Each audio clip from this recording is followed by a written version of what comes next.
또 다른 특검 사안이 발생했습니다.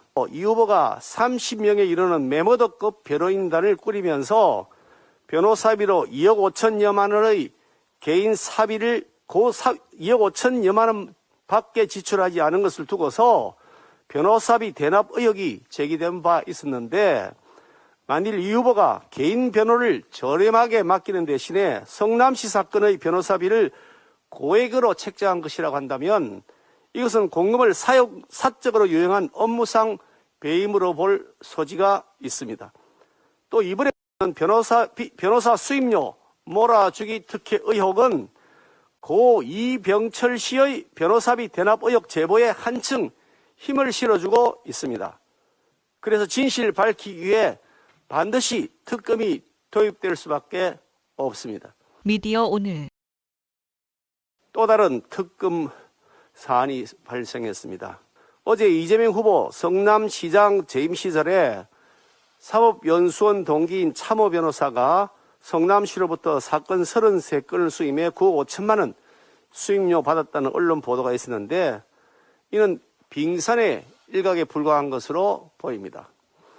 후속 보도에 따르면 참호 변호사를 포함해서 이 후보와 친분이 있던 8명의 변호사가 성남시 소송 185건을 맡았고 총 50억 6,182만 원의 수임료 받았다고 합니다. 물론 그 돈은 다 시민들의 혈세였습니다.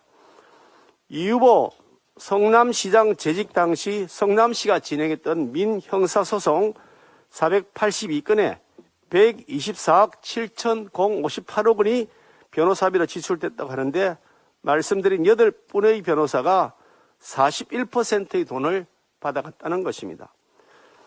이 후보는 조례로 변호사의 수임료 기준을 더 높게 책정했다고 하는데, 만약 측근 인사들에게 변호사비를 몰아주기 위해 조례까지 바꿨다고 한다면 이것은 권한을 완전히 오남용한 것으로도 볼 수 있습니다. 더구나 변호사 8인 가운데 차모 변호사와 백모 변호사는 이재명 후보 공직선거법 위반 사건 3심 변호인단의 이름을 올렸던 인사였습니다. 그러지 않아도 이 후보가 30명에 이르는 메모더급 변호인단을 꾸리면서 변호사비로 2억 5천여만 원의 개인 사비를 2억 5천여만 원 밖에 지출하지 않은 것을 두고서 변호사비 대납 의혹이 제기된 바 있었는데, 만일 이 후보가 개인 변호를 저렴하게 맡기는 대신에 성남시 사건의 변호사비를 고액으로 책정한 것이라고 한다면 이것은 공금을 사적으로 유용한 업무상 배임으로 볼 소지가 있습니다. 또 이번에 변호사 수임료 몰아주기 특혜 의혹은 고 이병철 씨의 변호사비 대납 의혹 제보에 한층 힘을 실어주고 있습니다. 그래서 진실을 밝히기 위해 반드시 특검이 도입될 수밖에 없습니다. 지금의 검찰이나 경찰로는 이재명 후보의 의혹 털 것도 건드리지 못하고 있습니다. 그래서 특검을 하루속히 도입해야 합니다. 문재인 정권에서 정치경찰, 정치검찰에 의해 얼마나 많은 의혹이 은폐됐는지 사실 일일이 나열하기조차 어려울 지경입니다. 이재명 후보는 지금까지 스스로 유능한 행정가나 인권 변호사로 포장되기를 원해왔을 것입니다. 그러나 현실은 그렇지 않습니다. 이제 국민들께서도 이재명 후보의 민낯을 봐서 잘 알고 계실 것입니다. 최근 논란이 되는 각종 특혜와 불공정 의혹의 중심에 이재명 후보가 서 있습니다. 천문학적인 특혜를 몰아준 대장동 게이트의 진실이 전부 밝혀지기도 전에 또 다른 의혹들이 하루가 다르게 쏟아져 나오고 있습니다. 이재명의 성남시 당시 이 후보와 친분이 있던 변호사 8명이 185건에 달하는 성남시 소송을 맡았고 관례보다 높은 수준의 수임료로 총 50억 원이 지급되었다고 합니다. 이 정도면 의혹의 화수분 수준입니다. 국민을 위해 유능한 행정을 한 것이 아니라 본인과 측근을 위해 한 것이나 다름이 없습니다. 대장동 사업을 비롯해 이재명 후보가 자화자찬했던 치적들이 사실상 특혜 대잔치로 드러나고 있습니다. 그렇다면 이재명 후보가 내세운 공약 또한 진정 국민과 대한민국을 위한 것인지 의심할 수밖에 없는 지경입니다.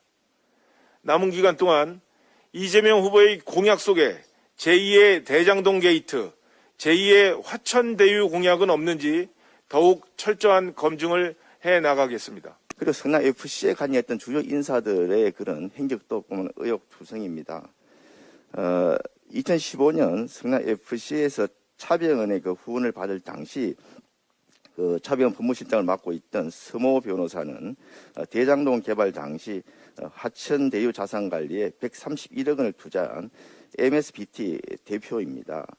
그리고 성남FC 구단의 홍보팀 버스 기사였던 진모 씨는 이후에 경기교통연수원 사무처장으로 이렇게 자리를 옮기는데, 이 사람은 작년 민주당 경선 당시에 SNS 단체 채팅방을 만들어가지고 이낙연 후보를 비방하기도 했었습니다.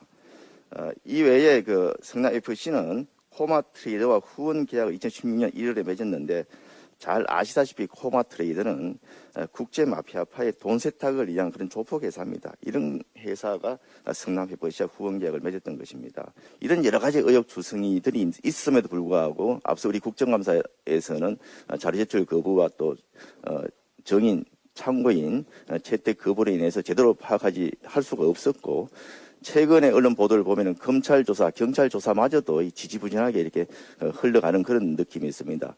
이 부분에 대해서 국민적 의혹을 투명하게 해소하기 위해서 더 확고한 그런 검찰 조사가 필요하다 이렇게 말씀을 드리고, 만약에 검찰 조사가 안 될 경우 이 부분이야말로 대장동 특검과 관련해서 연계해서 특검 대상임을 명확히 해야 할 것입니다. 이 부분에 대해서 그런 책임 있는 조치를 촉구합니다. 이상입니다.